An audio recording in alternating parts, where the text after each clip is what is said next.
To see our Earth from space is an experience only a few men and women have ever had. Their words are an inspiration for all humanity.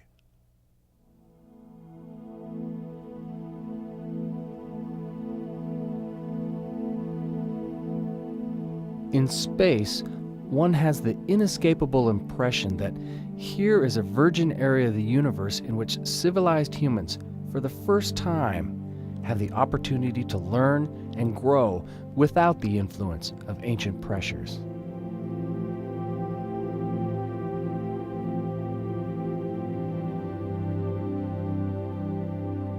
This beauty consists of subtle nuances, as in the miraculous balance of soft and brilliant hues. Only a child, in his innocence, can apprehend the purity and splendor of this vision.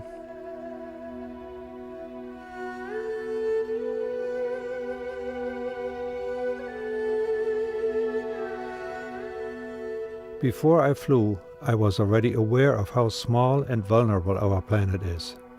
But when I saw it from outer space, in all its ineffable beauty and fragility, I realized that humankind's most urgent task is to cherish and preserve it for future generations.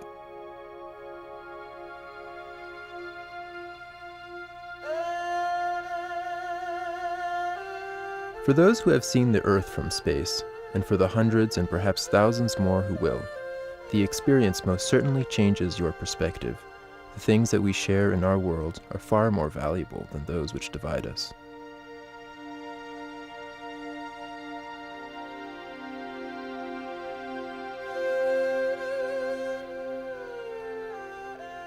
I knew that when I returned to Earth, never again would I see it looking like a multi-hued, sunlit-colored globe, nor the fantastic violet flashes of lightning shimmering against the blue-black night of the planet.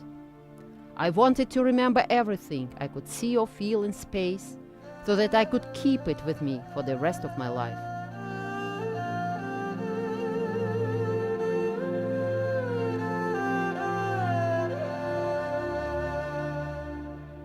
As I looked down, I saw a large river meandering slowly along for miles, passing from one country to another without stopping.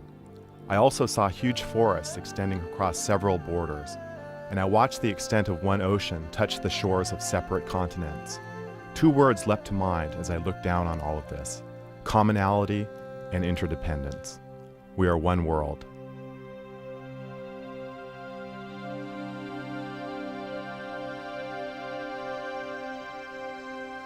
From space, I saw Earth, indescribably beautiful with the scars of national boundaries gone.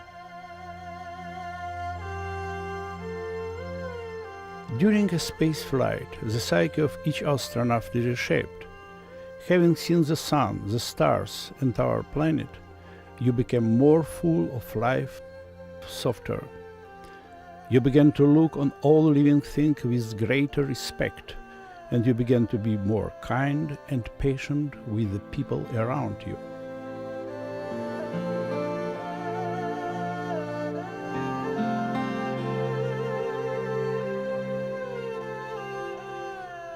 During the 8 days I spent in space, I realized that mankind needs height, primarily to know better our long-suffering Earth, to see what cannot be seen close up, not just to love her beauty, but also to ensure that we do not bring even the slightest harm to the natural world.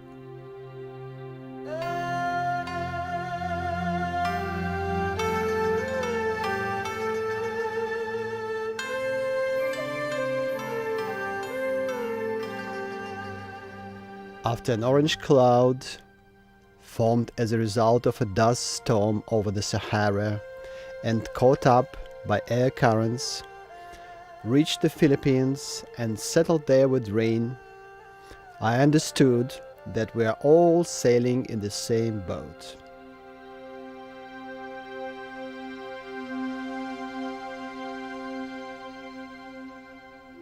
For the first time in my life, I saw the horizon as a curved line.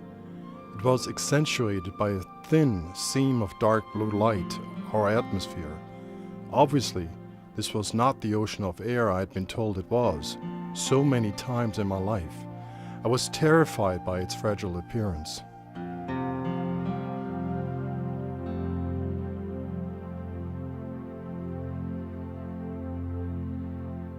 We went to the moon as technicians. We returned as humanitarians.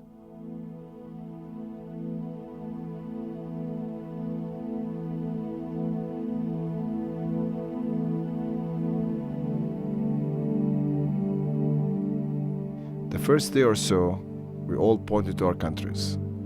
The third or fourth day, we were pointing to our continents. By the fifth day, we were aware of only one Earth.